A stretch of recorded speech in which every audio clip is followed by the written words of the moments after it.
기도하겠습니다. 참 좋으신 하나님 아버지 감사합니다. 저희들을 이렇게 특별히 주님의 종들로 삼아주시고 또 저희들을 하나님의 말씀의 종으로 삼기 위해서 또 이렇게 특별히 또 이렇게 성경을 공부할 수 있는 시간 주심을 감사합니다. 이 시간 통해서 하나님의 말씀을 통해서 우리 하나님의 마음을 더욱더 알아가는 저희들 되게 하여 주시옵소서. 정말 말씀으로 잘 무장되어서 이 시대에 정말 갈증으로, 영혼의 갈증으로 헤매고 다니는 사람들에게 좋은 말씀의 꼴을 먹일 수 있는 귀한 주의 말씀의 종들이 되게 하여 주시옵소서. 예수님 이름으로 기도드리옵나이다. 네. 지난 시간에 우리 학계에서 했나요? 네. 네. 학계에서 했고, 그래서 그리고 학계서하고 저쪽은 내위기까지 했죠? 앞부분은. 오케이. 자, 그러면 오늘은 스가랴서 조금 하고요. 그 다음에 뒷부분 레위기 이후에 나오는 부분 또 하도록 합시다. 전반부에는 스가랴 좀 하고, 그래서 스가랴는 좀 자세히는 안 하고 핵심적인 내용만 좀 하도록 할게요. 성경 스가랴도 딱 펴놓으시고, 그 다음에 뭐 혹시 우리 선지서 때 가졌던 그 교재나 책 있으시면 거기에서 스가랴 파트를 펴놓으세요.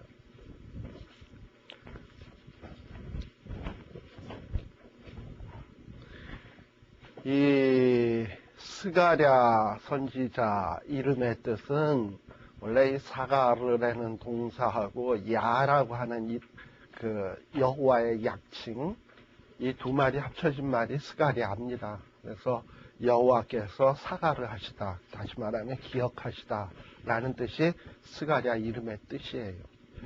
근데 성경을 이렇게 보다 보면 여러 이 저자들, 성경의 저자들의 그 이름을 이렇게 보면 그 성경의 내용하고 상당히 이게 우연의 일치인지 참 하나님의 섭리 속에서 되어진 일인지는 내가 확실하게 정의 못 내리겠는데 상당히 일치하는 부분이 많아요. 물론 어떤 사람은 코에 걸면 코걸이, 귀에 걸면 귀걸이다 라고 얘기할지 모르지만 상당히 일치되는 부분이 좀 많은 것 같다는 생각이 들어요.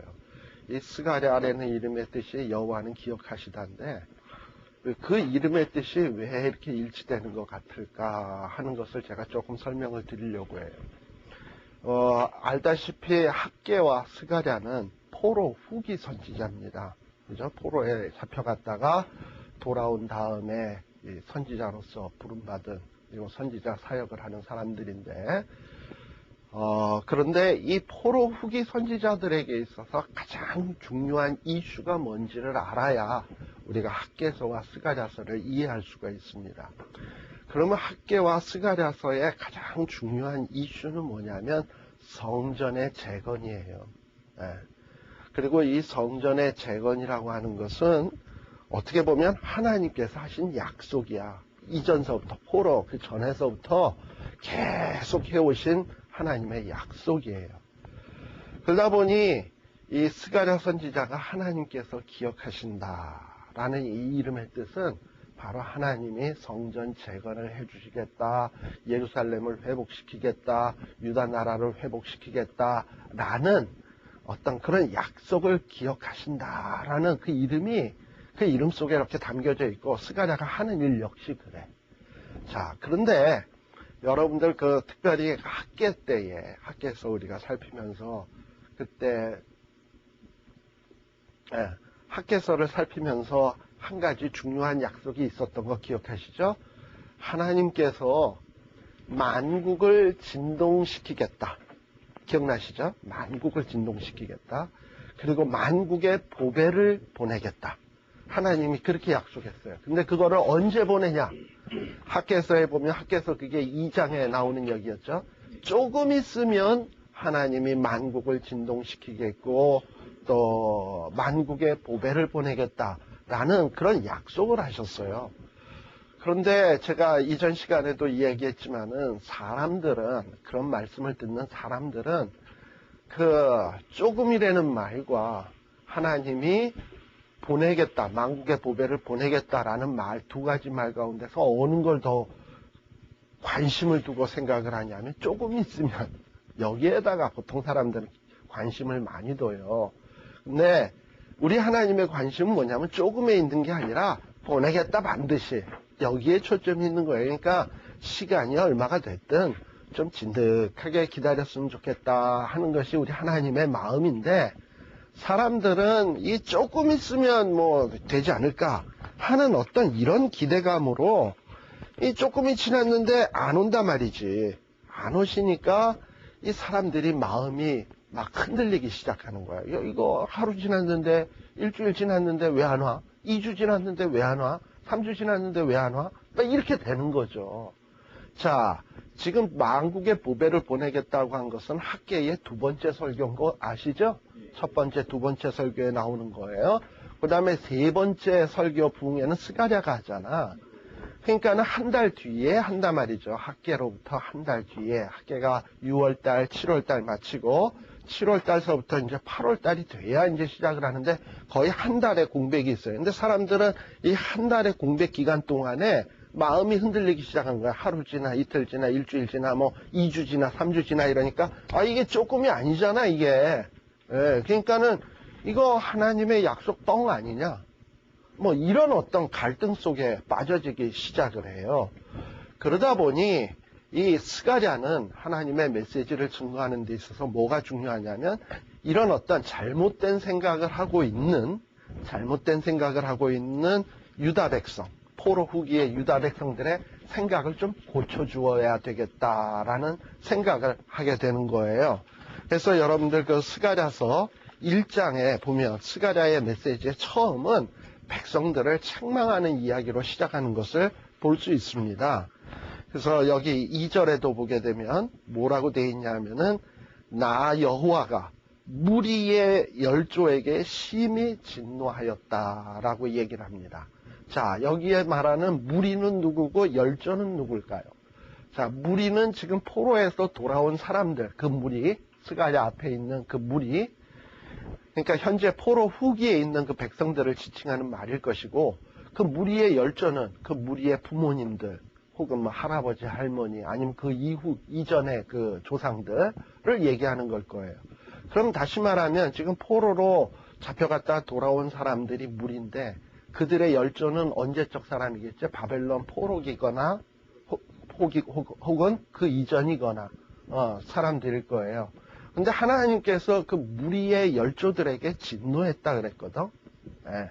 그러면 지금 포로로에서 돌아온 이 유다 사람들의 그 조상들에게 하나님이 진노를 했을 텐데, 그 진노한 이유가 뭘까? 지금 스가랴가 포인트를 두고 있는 것은 이런 부분이에요. 여러분들 그 에스겔서 12장 한번 봐봐요. 12장 22절에 보게 되면 이 무리의 열조들에게 유행하던 속담이 하나 있어. 네, 무리의 열조. 다시 말하면 바벨론 포로기에 있던, 지금 포로에서 귀환되어 돌아온 사람들의 부모라든지 혹은 그 이전에 할아버지 할머니들이라든지 이런 사람들이 입버릇처럼 했던 속담이 하나 있는데, 그 속담이 뭐냐 하면, 하나님의 말씀은 응함이 없다. 자, 그게 에스겔 12장 22절 말씀이에요.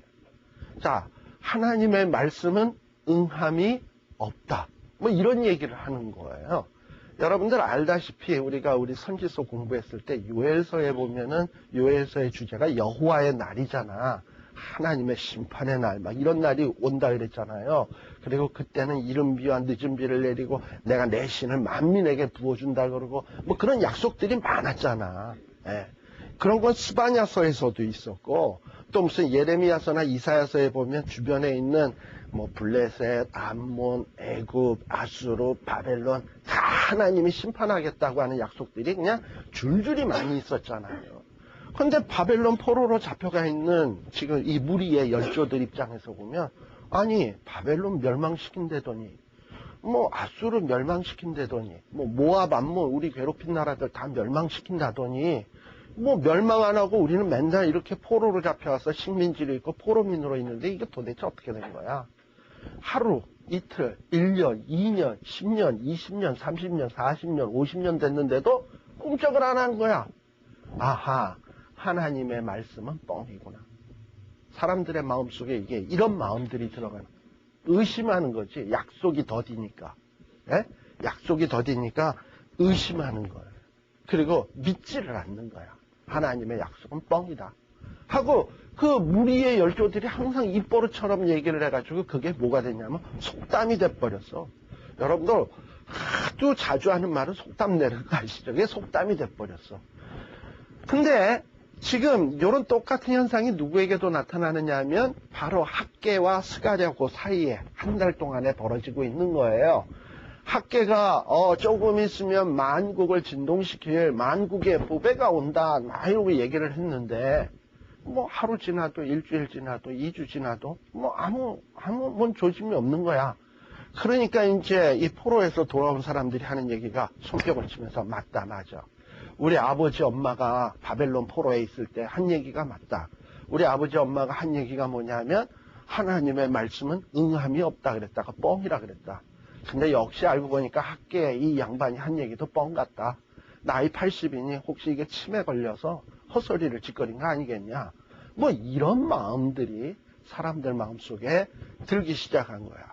그런데 그럼에도 불구하고 이렇게 하나님은 불신하지만 지금 학계 때서부터 이제 학계 때 어떤 일이 있었습니까? 학계가 말씀을 증거하니까 사람들이 그 말씀을 청종을 했고, 그 다음에 하나님을 경외를 했고, 그랬더니 하나님이 함께 하셨고, 그리고 난 다음에는 하나님의 마음을 흥분시키심에 사람들이 산에 올라가서 나무를 가져다 성전 짓기 시작했잖아요. 근데 그때 학계가 한 말을 청종한 내용이 뭐였냐면, 이들이 지금 포로에서 돌아와서 뭐 많이 뿌리고 열심히 일해서 수입도 많은데 어떻게 너희들이 많이 뿌렸는데 적게 거두냐?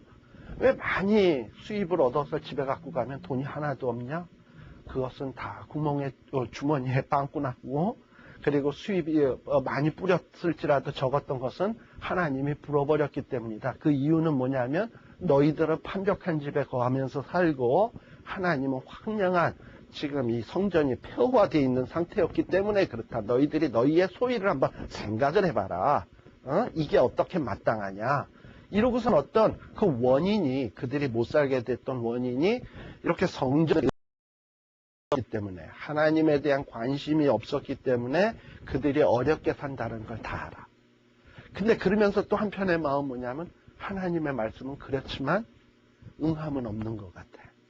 그렇다고 해서 에이씨 성전 짓는 거 이제 때려치자. 응함도 없는데. 그러자니 또 하나님이 또 불어버릴 것 같아. 뭐 많이 뿌려도 불어버릴 것 같아.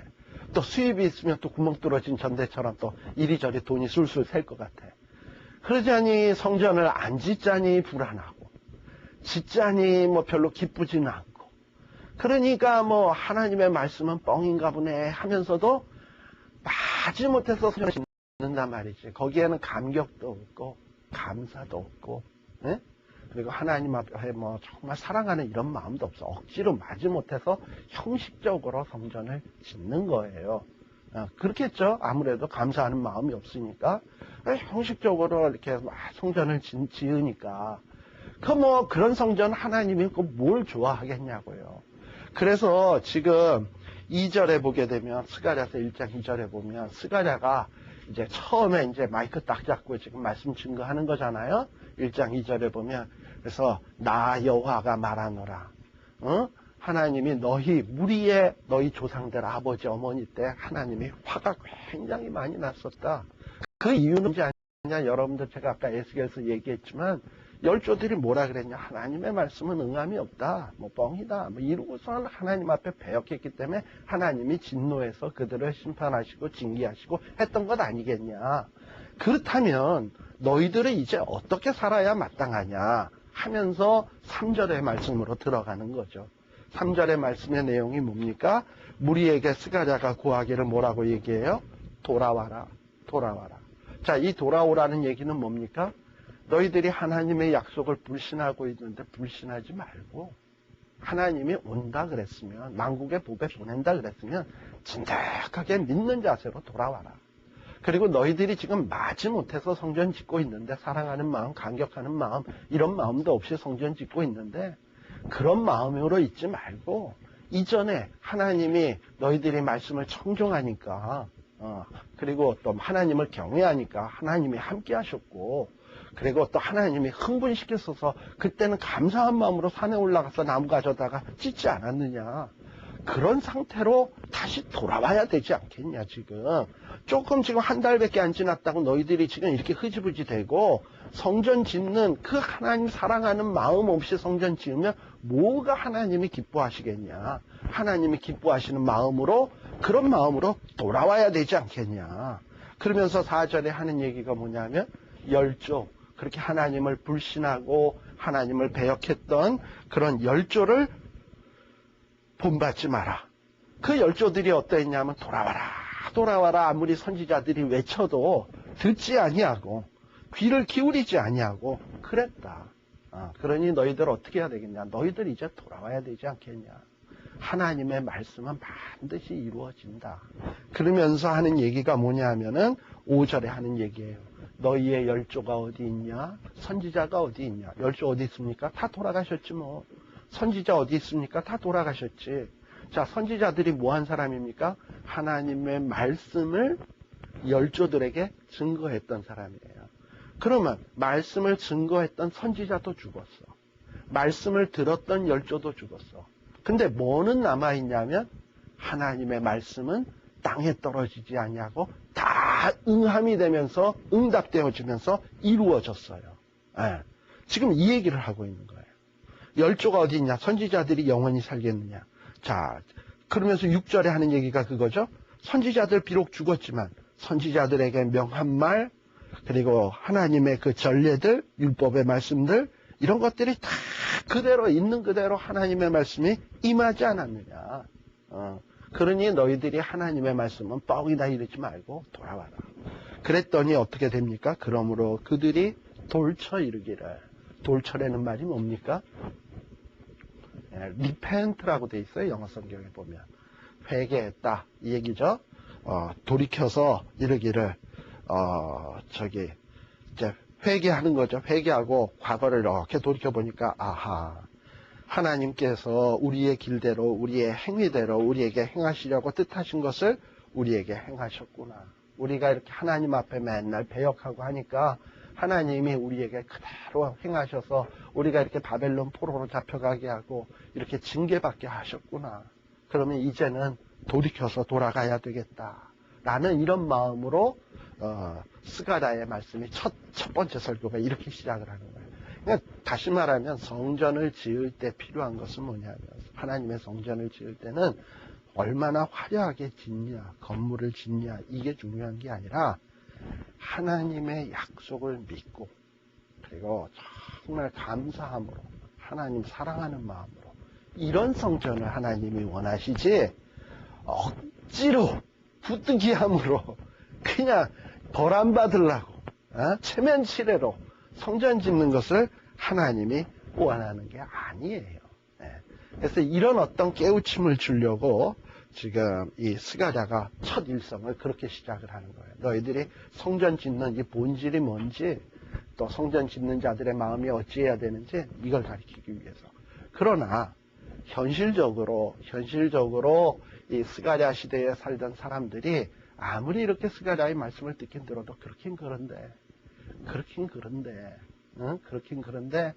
자기네들의 현실이 너무 어려운 거야. 가난하죠. 일단은 아직은 가난해. 왜냐하면 그 전에 뭐 맨날 수입 적었지, 구멍 뚫어진 전대에서 술술 샜지. 그래서 마지못해서 성전 짓기 시작했지만 무슨 돈이 있고 무슨 능력이 있겠습니까? 또 게다가 여러분들 잘 알다시피 지금 이 스가랴 시대의 사람들에게 많은 원수들이 첩첩으로 쌓여 있어. 대표적인 사람들이 사마리아 사람들이야. 그건 제가 지난 시간에 얘기했죠. 이 사마리아 사람들은 니들이 저 성전을 짓는 걸 지으면 내가 손에 장을 지진다 하고서는 그냥 이를 악물고 성전 짓는 걸 방해하면서 달겨들었던 사람들이고, 그리고 이미 이 유다 땅에 유다 사람들이 바벨론 포로로 잡혀가 있을 때 유다 땅에 그냥 몰래 들어와서 무허가로 살던 사람들 있잖아요. 이런 사람들 고레스 칙령을 복선 다 쫓겨나게 생겼잖아. 그러니까 어떻게 해서든지 사사건건 유다 사람들을 괴롭히는 거예요. 그러니 유답 사람들은 경제적으로 가난해. 첩첩으로 원수들로 둘러싸여 있어. 거기다 성전 건축원금도 해야 돼. 성전을 위해서 노역도 해야 돼. 이 힘들거든. 현실적으로 굉장히 힘든 상황에 있어요. 그런데 뭐 하나님은 조금 있으면 임한다 그랬는데 뭐 조금? 왜 조금이 뭐 이래? 이런 마음이 없는 거 아니거든요. 그러다 보니까 이 스가랴의 메시지 전체는 뭐냐면 이런 어떤 낙심과 좀 불신앙으로 이렇게 쉐이키한 신앙의 상태에 있는 사람들을 그 믿음을 굳건하게 해주려고 하는데 스가랴의 목적이 있어요. 예. 그래가지고 이제 스가랴서의 전반부는 이상들에 대한 얘기가 8개의 이상이 나와. 몇 장까지가 8개의 이상이냐 하면은 6장 6장까지 해보면 6장 마지막 절까지 보면은 이 이상에 대한 얘기들이 8개의 이상이 쫙 나옵니다. 그 다음에 이제 7장에서부터 7장, 8장, 8장까지가 뭐냐 하면은 금식에 대한 얘기를 좀 하고 금식. 그 다음에 9장에서부터 마지막 장까지는 거의 메시아에 대한 예언에 관계된 내용들이 등장을 하게 됩니다. 자, 그러면 우선 스가랴의 전반부에 대한 얘기부터 합시다.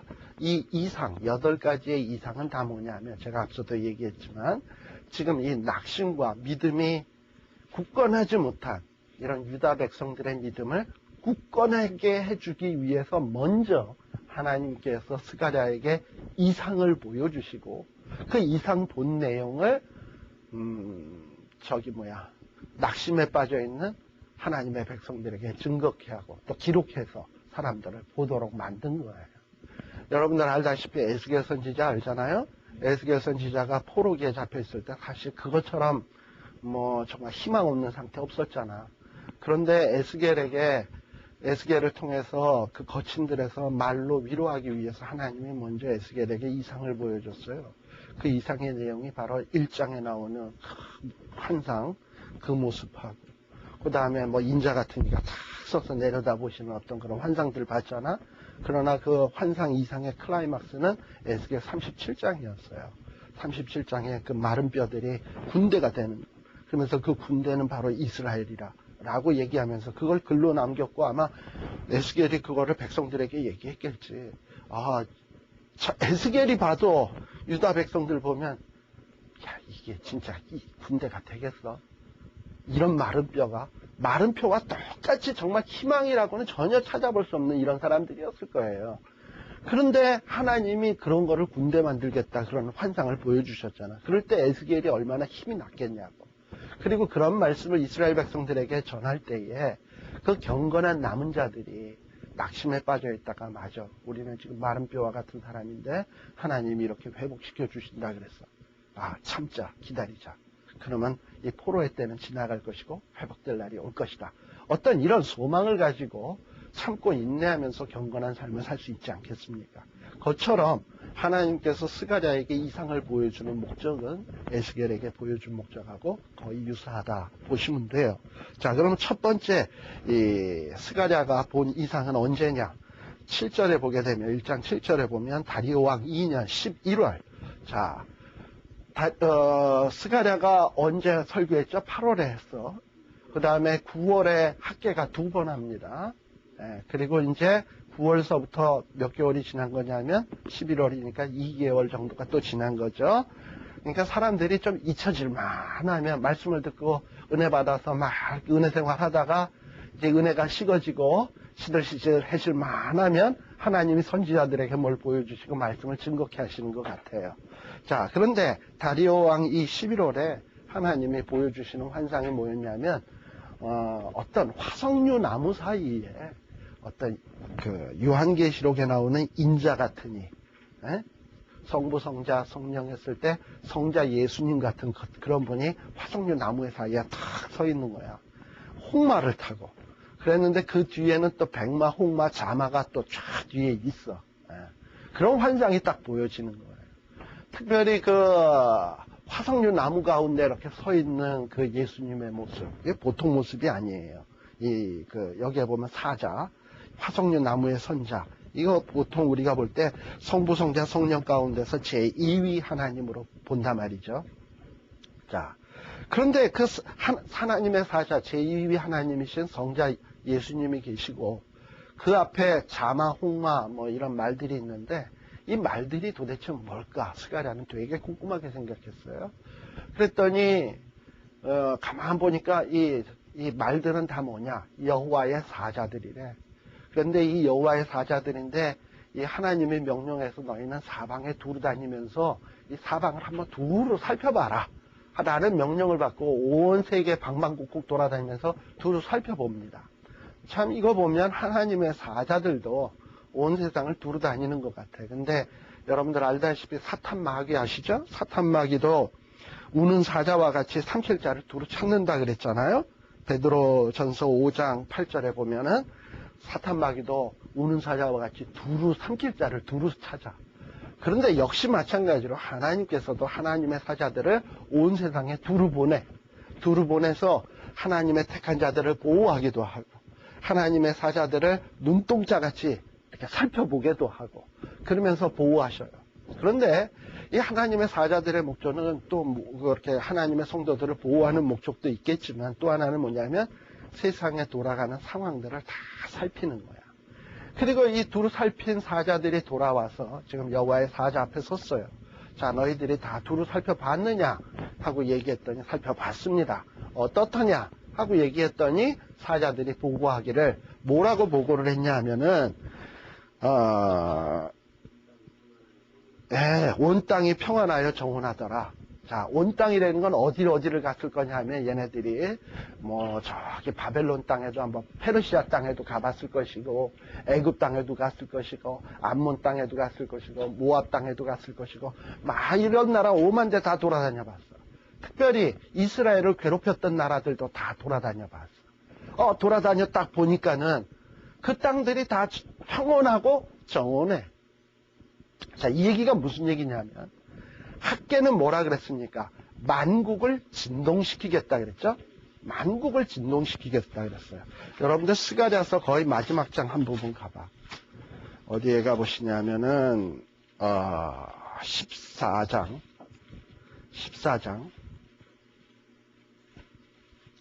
7절부터 보세요. 누구의 아시는 한 날이 있어? 여호와의 아시는 한, 사람이 알지 못하고 또 어떤 천사들도 알지 못하고 오직 하나님만 아시는 한 날이 있어. 그 한 날이 있는데 낮도 아니고 밤도 아니고 어두워갈 때에 빛이 있으리라. 마치 어떤 날이냐 하면 여호와의 날입니다. 그런 여호와의 날에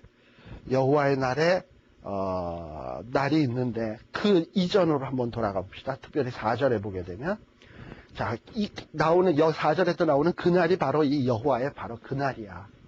근데 그 날에 예루살렘 앞 동편 어디에 서셔? 감람산에 서실 것이야.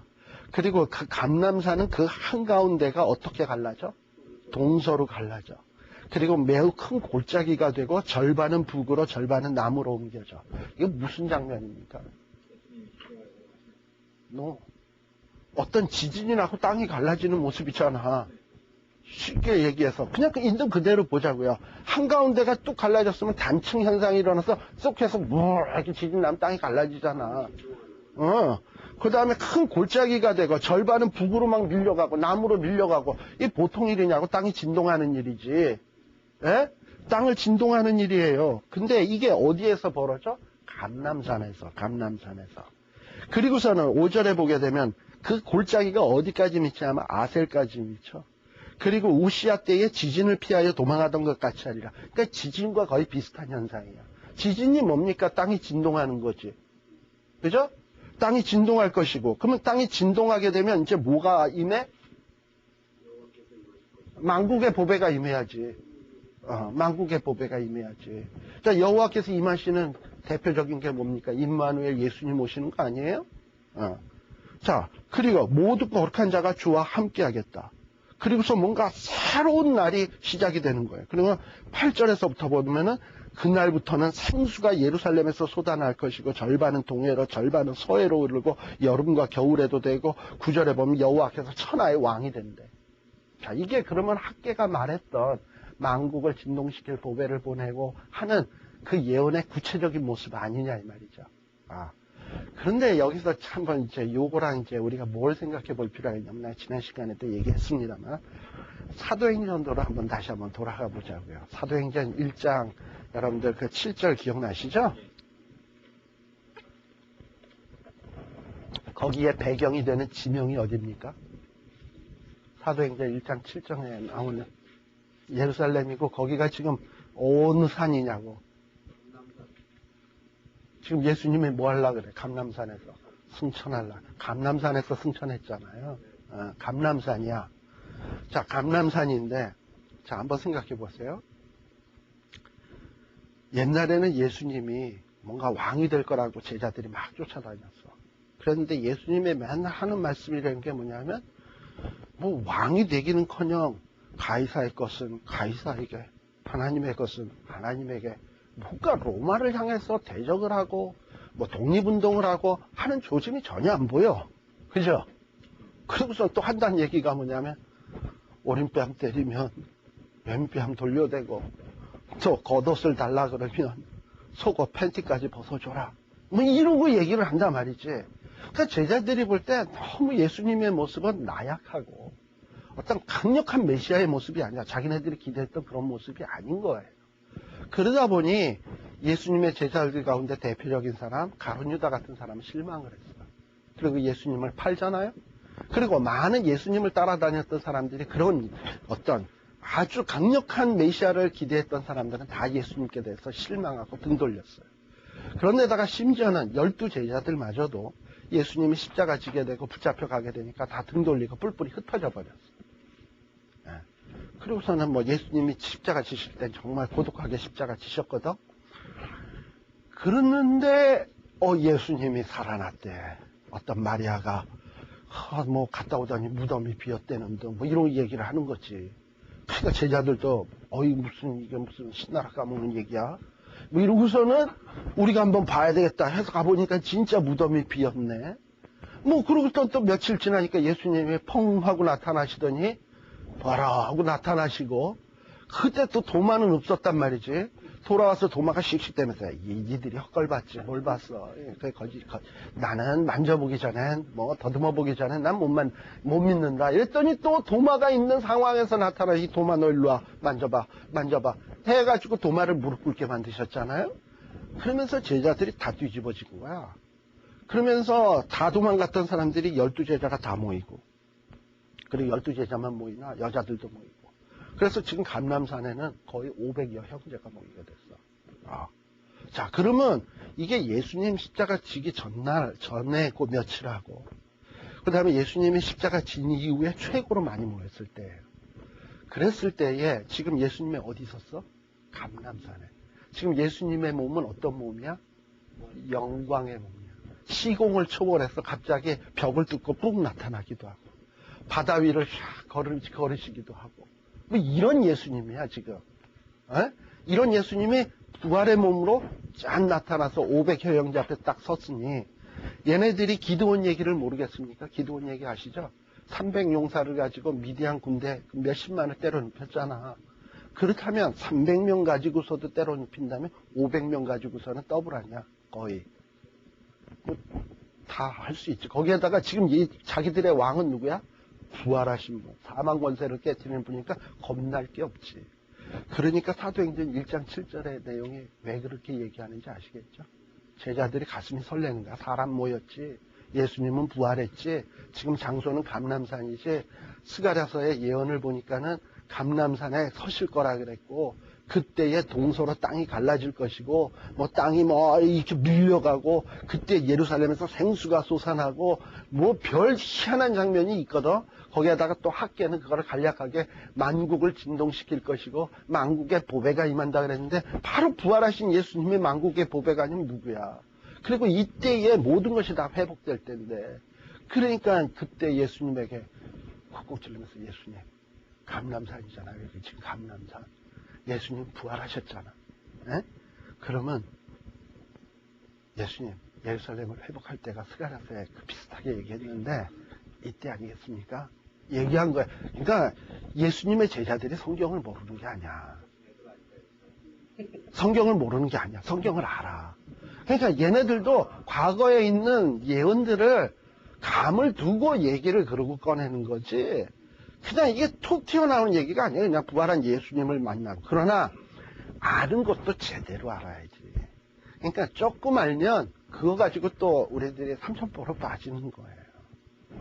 네, 이렇게 지금 얘기 꺼낸 거지. 그랬더니 아까 스가랴서에서도 뭐냐면 오직 그날은 누구만 아신다? 하나님만 아시는 한 날이 있는데, 그러니까 그 말을 잡아가지고 지금 예수님은 그런 말을 잡아가지고 지금 제자들에게 얘기하는 거지. 때와 시기는 너희의 알 바 아니다. 하나님만 아시는 날이다, 이거는. 아시겠습니까?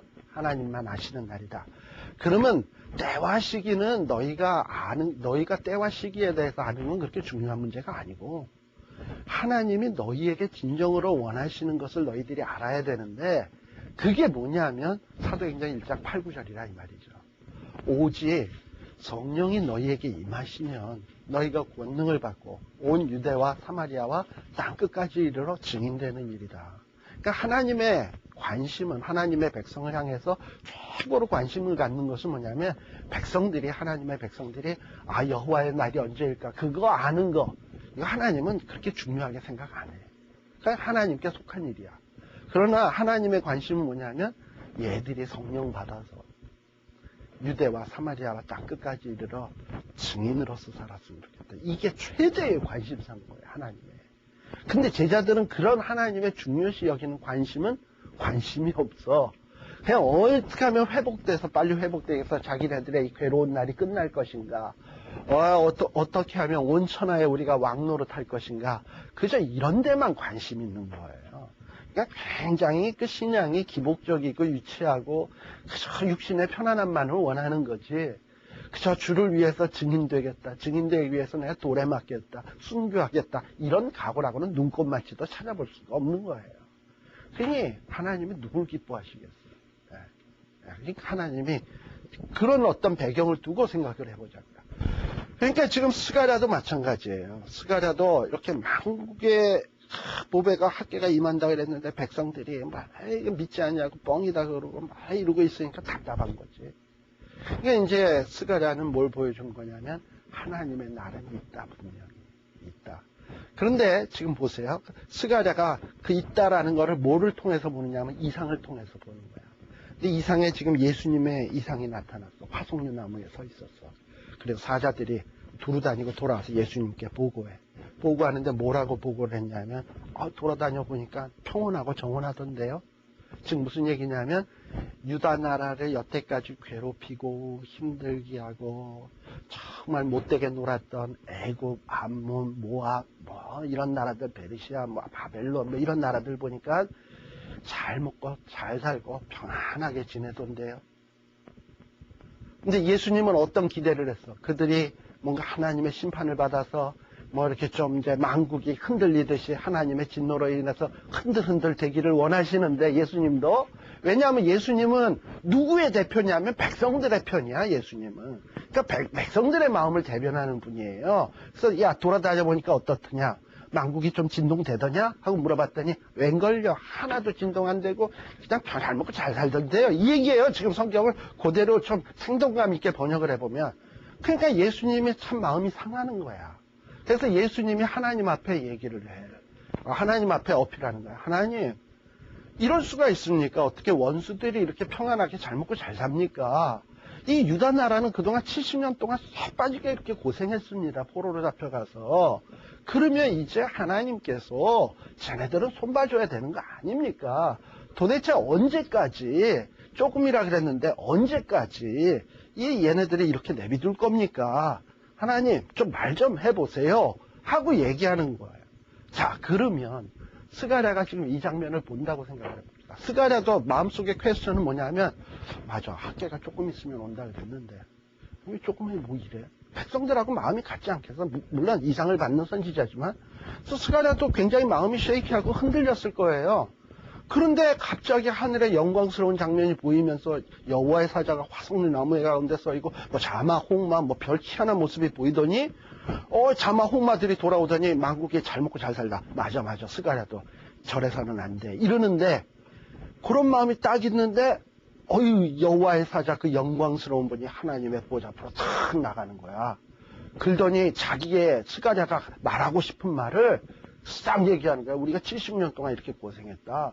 하나님 뭐 하시는 겁니까? 언제 회복하시겠습니까? 이러고 얘기를 하니까 스가랴가 마음이 어떨까요?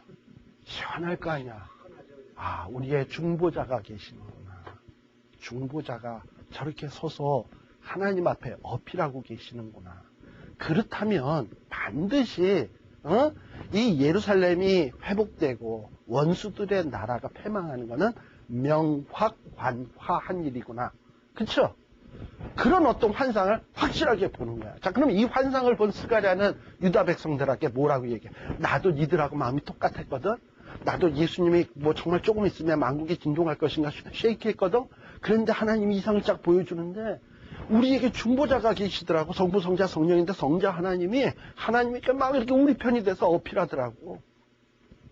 야, 그러니 뭐 어떻게 되겠냐? 우리의 운명이. 그러니까 낙심하지 마. 하나님은 반드시 오셔. 그러니까 힘내. 하고서는 그렇게 되는 거죠. 메시지가. 아시겠죠?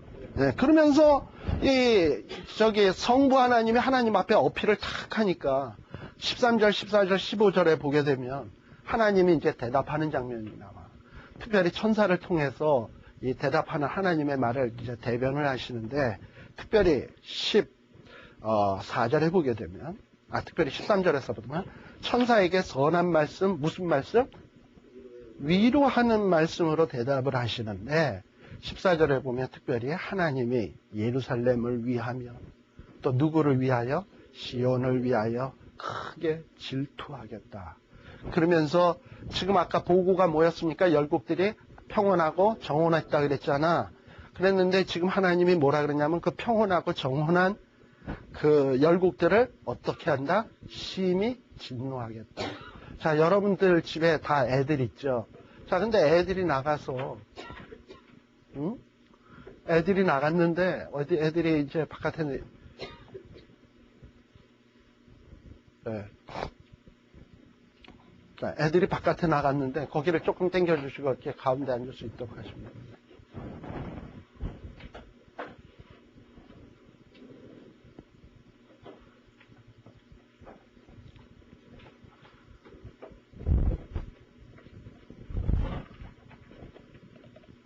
하나님이 변명하시나요?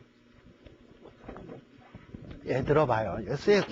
이 하나님의 이 선지서 말씀이나 이런 것들이 사실 몰라서 그렇지 이렇게 알고 읽으면 얼마나 재밌는지 몰라. 너무 재밌어, 사실. 자, 보세요. 여러분들이 애들이 있는데, 애들이 나가서, 애들이 이렇게 있는데, 애들이 좀 말을 안 들어. 너, 나가! 좀 내보냈어. 그랬는데, 동네 불황자 애들이, 나는 이제 조금 나가서 좀 설 좀 들어서 돌아오라고 내보낸 거야. 그리고 이제 동네 애들한테, 쟤 좀 약간 좀 혼내줘라. 그래, 집 나간다는 게 얼마나 무서운 것도 좀 알겠까? 혼 좀 조금 내줘라 이렇게 부탁을 했어. 근데 얘가 나가자마자 동네 애들이 오더니 너 주머니에 돈 얼마 있어? 없어요. 그러면 너 주머니 뒤져서 나오면 10원에 한 대씩 한다. 이러고서는 뭐 다 털고 그러고서 뭐 그 정도만 겁줬으면 되는데 그 다음서부터 막 그냥 두들기고 패고 애가 눈탱이를 밤탱이 만들고 그냥 뭐 입 터지고 이빨 빠지고 뭐 오만 터지게 만들어 놓은 거야. 애를 죽사발을 만들어 놨어. 동네 불황자들한테 조금만 혼내라고 그랬는데 그러더니 이것들이 아주 그 다음에는 유유자적하게 평안하게 지내고 애만 밤탱이가 돼가지고 들어왔단 말이지. 자, 그럼 부모 입장에서 누가 누구한테 화나? 하면 안 놔두지. 이놈들, 니들이 이렇게까지 해놓으라 그랬냐, 내가? 조금만 혼내라 그랬지? 지금 이 얘기예요.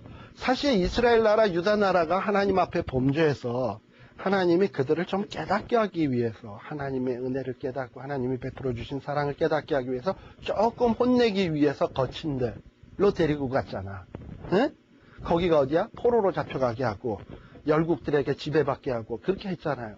그러나 하나님은 그들을 사랑하기 때문에 그 거친 들에서도 말로 위로했잖아. 에스겔의 말씀, 다니엘의 말씀, 이전에 이사야의 말씀, 예레미야의 말씀, 말로 위로해서 그래도 뭐 이렇게 해서 좀 살리려는 쪽으로 하나님은 가는데, 바벨론, 아수르 이런 친구들은 하나님이 우리에게 권세 주셨으니까 이놈들 때만 났다. 동네북으로 두들겨 팬 거야 그냥 유다를. 하나님이 딱 보니까 이 안일한 열국들을 보고 크게 질투한다라는 이 질투라는 말은 마치 그거예요. 내 자식이 나가서 의도 터졌을 때 부모의 심정을 얘기하는 거야. 무슨 얘기인지 아시겠죠? 그 속상한 그 심정. 그냥 크게 질투하는 거야. 아니 내 자식을 패고서도 저게 두 다리 뻗고 잠을 자?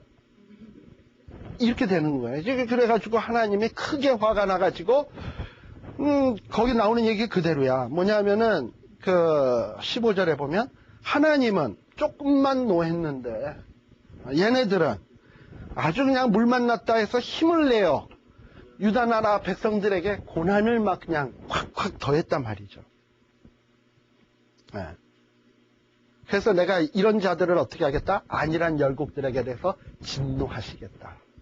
자, 사실 보세요. 지금 이 스가랴 때의 이슈가 뭐였습니까?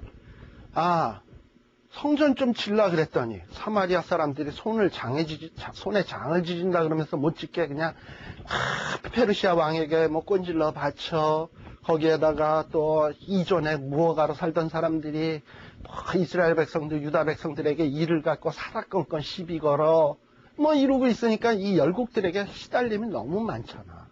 사실 힘들거든요. 그런데 이런 힘든 어떤 이런 유다 백성들에게 위로하기 위해서 하나님이 스가랴에게 먼저 이상을 보여준 거지. 너희들 괴롭히는 민족들에 대해서 하나님이 진노한다. 그들을 질투하신다. 그리고 그들 하나님이 혼내줄 거다. 그러니 너희들 지금 주변의 나라들이 너를 좀 괴롭힌다고 해서 왜 이렇게 낙심하냐. 하나님이 뭐 뻥이다 그러고 뭐 하나님은 약속을 지키네 안 지키네 뭐 이런 식으로 생각하고 왜 이러냐. 그러지 마라. 하나님은 반드시 지키신다. 지금 이 얘기하고 싶은 거예요. 네. 그리고 17절엔 뭐라 그래? 아주 넘치게 해주시겠다 이거죠. 지금은 초라하고 보잘것없지만 17절서부터 보게 되면 아주 넘치게 해주시겠다 이 말을 하고 있어요. 자, 그 다음에 두 번째 환상은 뭐냐면 18절에서부터 나오는데 네 뿔이 보여. 이 네 뿔은 다 뭐냐면 19절에 보게 되면 이스라엘과 예루살렘을 해친 뿔이라고 되어 있어요. 그죠? 다시 말하면 이스라엘과 예루살렘의 원수들이야. 그러니까 이 원수들을 하나님이 어떻게 하겠다? 공장을 보내서, 공장은 뭐냐면 이 뿔들을 만드는 이런 기술자들 있잖아. 이렇게 깎고 조각하고 하는 사람들. 이런 사람들을 보내서 그 뿔들을 다 어떻게 버리겠다? 꺾어버리겠다. 그러니까 다시 말하면 이스라엘과 유다 나라를 괴롭힌, 예루살렘을 괴롭힌 원수들을 하나님이 다 어떻게 하겠다? 떨쳐버리겠다. 떨어쳐버리겠다. 그렇죠? 그러니까 너희들 이렇게 이상을 확실하게 보여주니 스가랴의 마음이 어떻겠어요? 시원하지. 시원해. 그 다음에 세 번째 환상은 또 뭐냐면 2장에 나오는데 거기 보니까 천사가 이렇게 그 청량줄을 잡은 어떤 이 환상이 보여져. 청량줄을 잡고 뭐 하냐면 예루살렘의 장광을 보러 간대. 길이와 넓이. 길이와 넓이를 보러 갔는데 그래서 이제 와서 천사와 한 2명 정도에 있는 것 같아. A와 B라는 천사가 있는데 한 천사에게 이제 하는 얘기가 뭐냐면 너는 소년에게 가서 이 소년이 누구냐면 스가랴입니다. 네, 소년. 제가 학계는 80세고 스가랴는 20세라고 얘기했을 때 근거가 바로 이 소년이라는 나르, 히브리어의 나르라고 하는 말이야. 이 소년. 이 소년에게 가서 얘기를 해줘라. 스가랴에게 가서 얘기를 해줘라. 자, 그러면 스가랴에 가서 뭐라고 얘기를 해주냐면 예루살렘에 사람들이 무지무지 많이 거하게 된다, 이제. 거기에 사람도 많고 육축도 많고 어떤 촌락이 되냐면 성곽 없는 촌락같이 된다. 자, 성곽 없는 촌락이라는 게 뭡니까? 어떤 벽이 없는 성. 자, 만일에 여러분들이 이런 상상을 한번 해보세요. 이 미국의 성을 쌓았는데 저기 샌디에고에서부터 저 워싱턴, 시애틀, 밴쿠버 밑에까지 성을 쌓고, 그 다음에 저기 플로리다에서부터 시작해서 저기 어디야, 보스턴 더 위에 뉴욕주 위에 쭉 해서 캐나다 국경까지 서쪽으로 성을 쌓고, 그 다음에 캐나다 국경 땅에서 이렇게 맞닿은 국경에 성 쌓고, 그 다음에 남쪽으로는 멕시코 쪽으로 성 쌓고, 그리고 사람을 어디다 놓냐면 한 휴스턴이나 뭐 중부 시카고나 뭐 이쯤에다 딱 놔두는 거야. 그럼 그 사람 입장에서 보면 성곽이 보여 안 보여? 뭐 같아? 성곽 없는 촌락. 뭔지 아시겠죠? 그러니까 지금 이 예루살렘이라는 성읍이라는 게 크면 얼마나 크겠어, 유다 나라에. 예루살렘 성읍이 크겠습니까? 과거 이조 시대 때 한성이 한양이 크겠습니까? 여러분들 비교해 볼 때. 예루살렘 성읍은 2000년 전이야. 그리고 한성은 지금으로부터 몇백 년 전 아니야, 그래 봐야.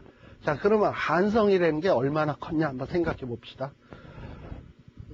끝에서 끝을 얘기하면은 동대문에서 서대문. 동과 서니까. 자, 동대문은 어딘지 아시죠? 여러분들 평화시장 있고 청계천 그쪽에 있는 동대문. 서대문은 그 독립문 있고 이쪽에 서대문. 동대문에서 딱 걸어서 서대문까지 걸어가면 얼마나 걸릴 것 같아? 무슨 하루야. 1시간 반 정도, 1시간에서 1시간 반 정도면 걸어요. 제가 그걸 어떻게 아냐? 제가 옛날에 그 동대문이 어디 있냐면 서울운동장 있는 데서보다 조금 더 그렇게 됐잖아요. 서울운동장에 옛날에 그 야구장에 스케이트장 있었던 거 아시죠? 거기 스케이트를 타고서는 뭐 넘어지고선 돈을 흘렸든지 버스표도 없고 돈도 없어. 뭐 아무튼 돈이 한 푼 없는 거야.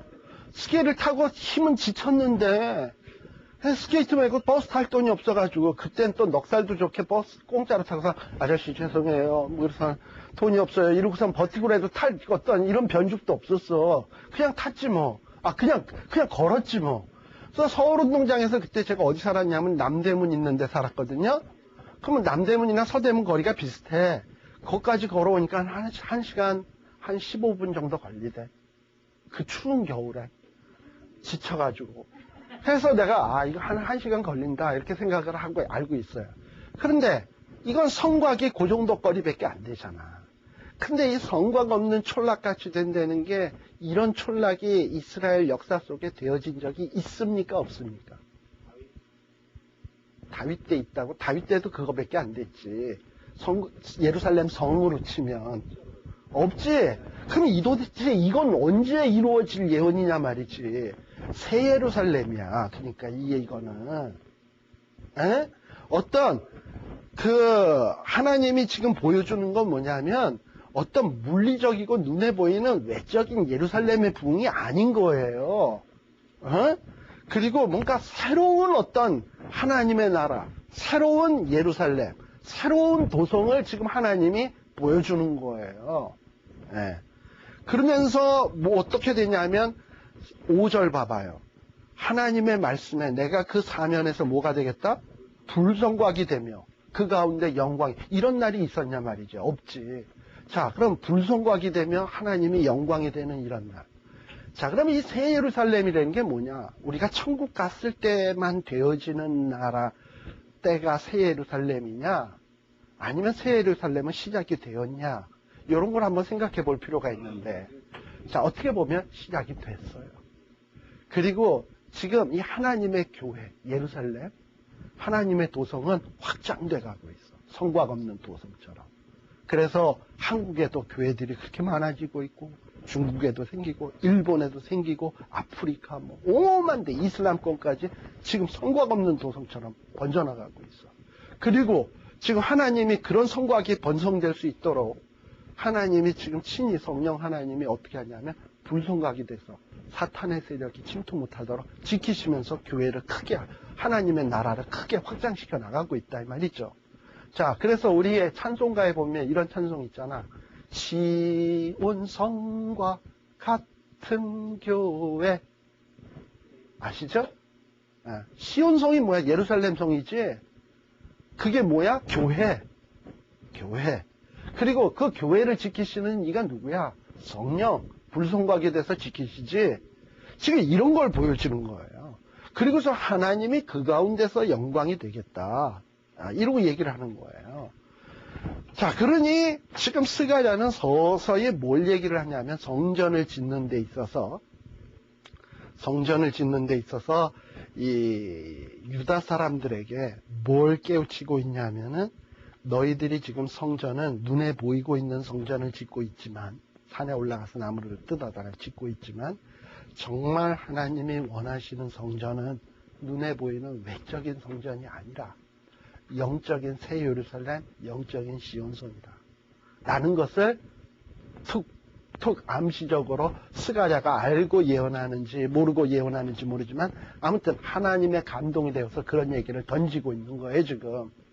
근데 자, 그런 어떤 생각이 이 유다나라 백성하고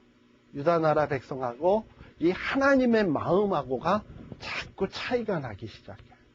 유다나라 사람들은 자꾸 성전에 회복하면 뭐만 생각하냐면 외적인 성전, 외적인 성읍 이걸 생각하고 있고, 하나님은 뭐냐면 외적인 것이 아니라 정말 영적으로 이루어질 교회를 생각하고 있고, 이러니까 이 갈등이 막 이제 잉태되기 시작하는 거죠, 이때부터.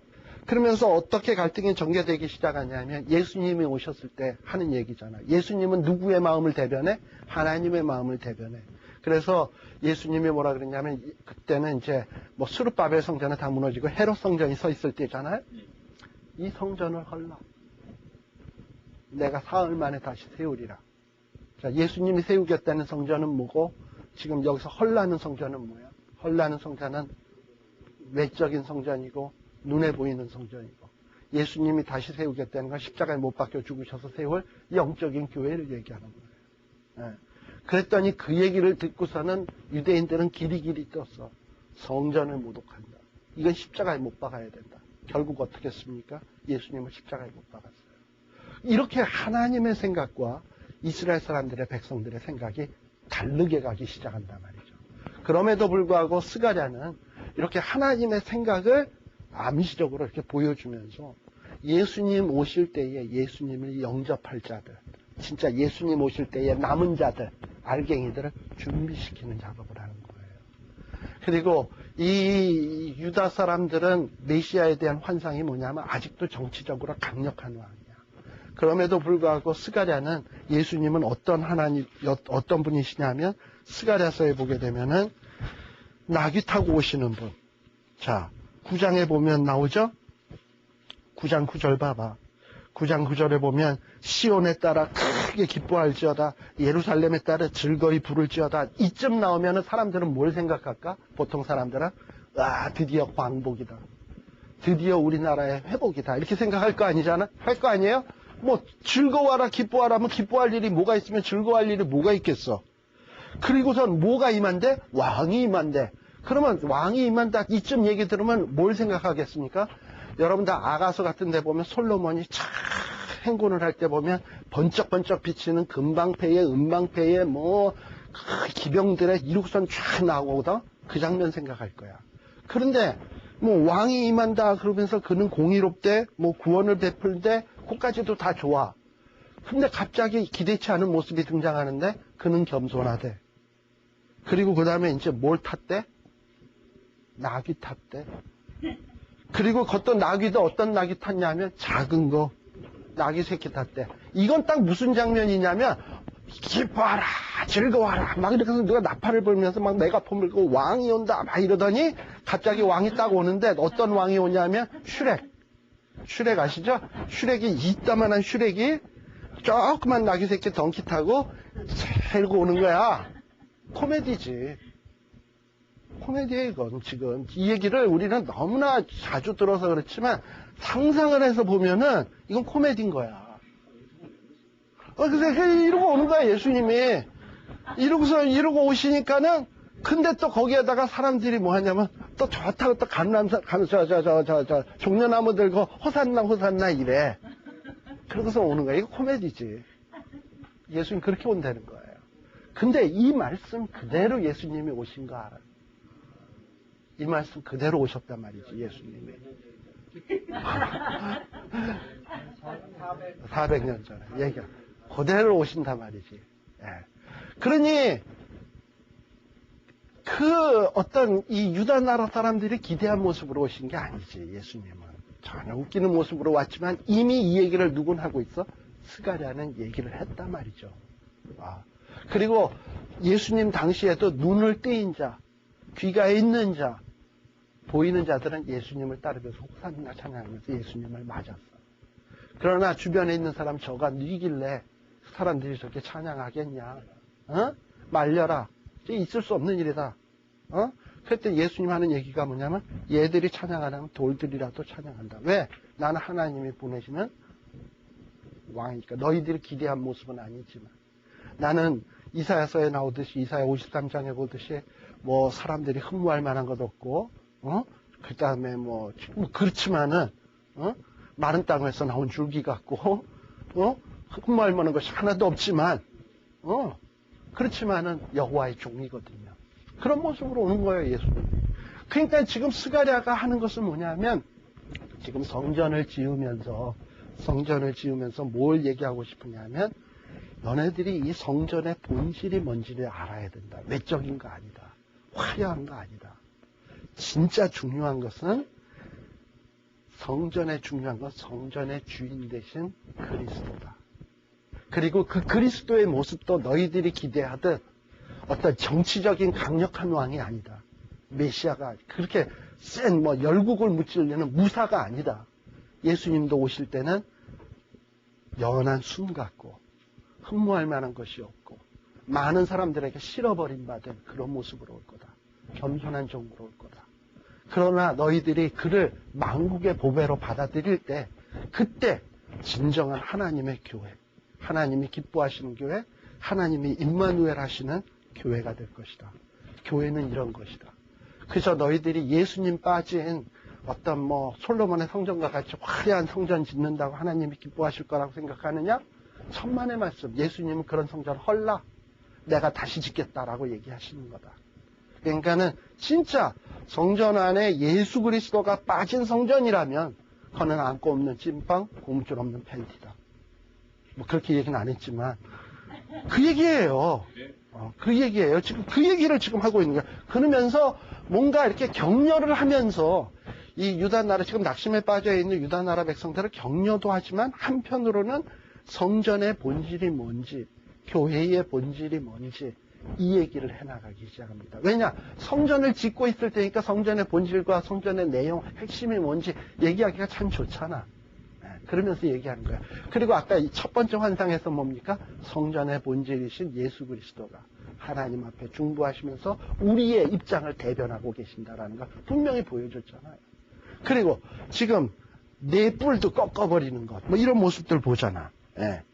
그리고 또 뭡니까? 8절에 보게 되면 하나님이 이런 시온성으로 이제 피하라고 6절, 7절에 보면 바벨론에 흩어졌던 사람들 다 이제 돌아올 것이고 7절에 보면 바벨론에 아직도 만일에 성에 거해 있는 시온 백성이 있다면 너희들은 거기서 떠나서 피해서 이제 다시 예루살렘으로 돌아와라. 예루살렘으로 다 돌아오겠다 이 말이죠. 그리고서는 하나님이 뭐라 그래? 8절에 보게 되면 너희들을 괴롭히는 사람들은 너희를 노략하는 열국들은 다 누구를 범하는 것이냐면 하나님을 범하는 거야. 그리고 너희를 범하는 것은 하나님의 눈동자를 범하는 거라고 얘기를 해요. 자, 이 말이 얼마나 여러분들 은혜가 되는 말인 줄 알아요?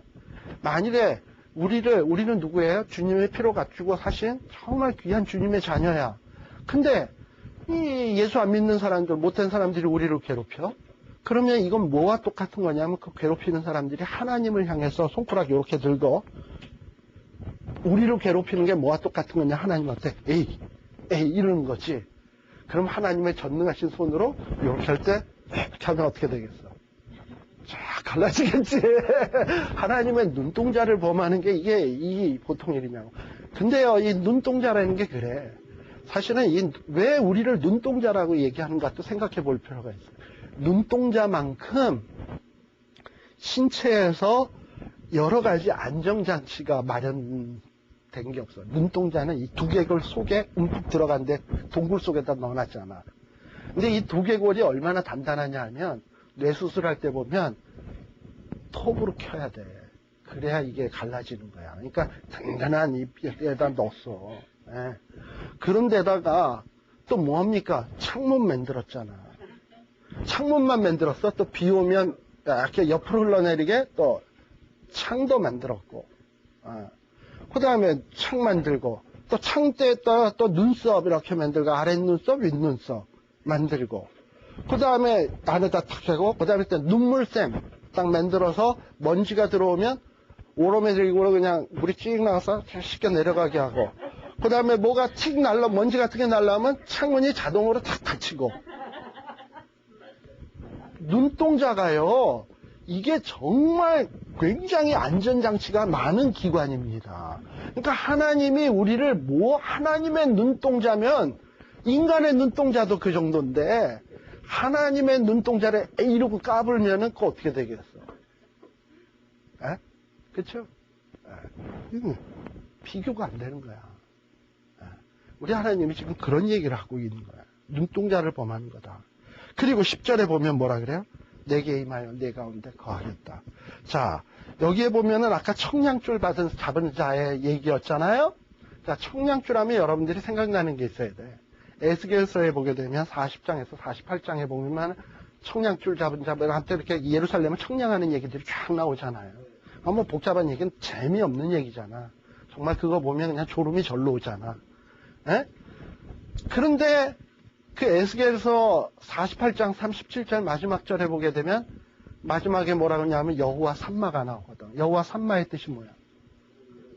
하나님은 거기 계시겠다. 지금 이 성전 양식을 다 이렇게 설계 도면을 쫙 주시고서는 하나님이 어디 계시겠다? 여기 계시겠다. 라는 거예요. 근데 지금 우연의 일치인지 모르지만 지금 스가랴도 뭘 보느냐면 청량줄 잡은 사람을 봐.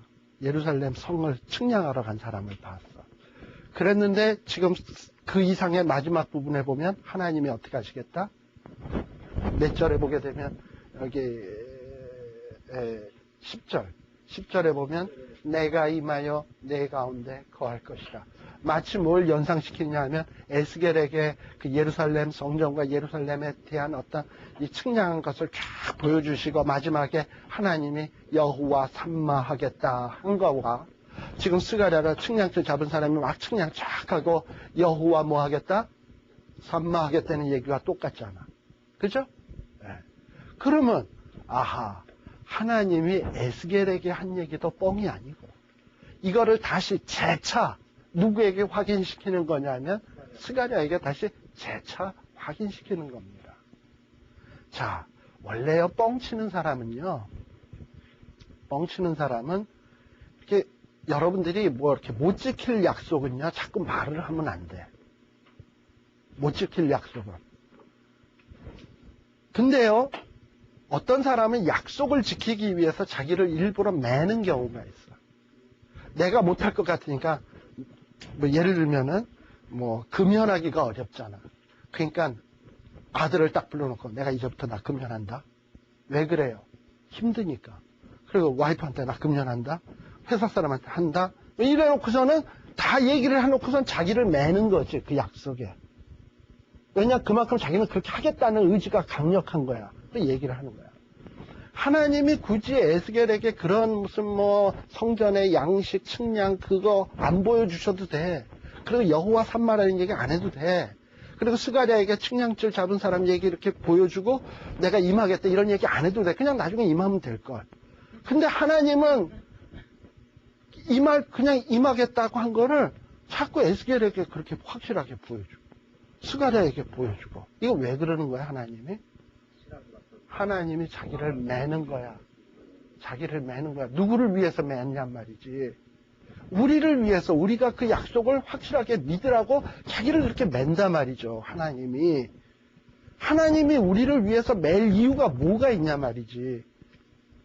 정말 이런 걸 생각하면 하나님이 하시는 일을 보면 정말 감격스러워요. 자기를 일부러 매.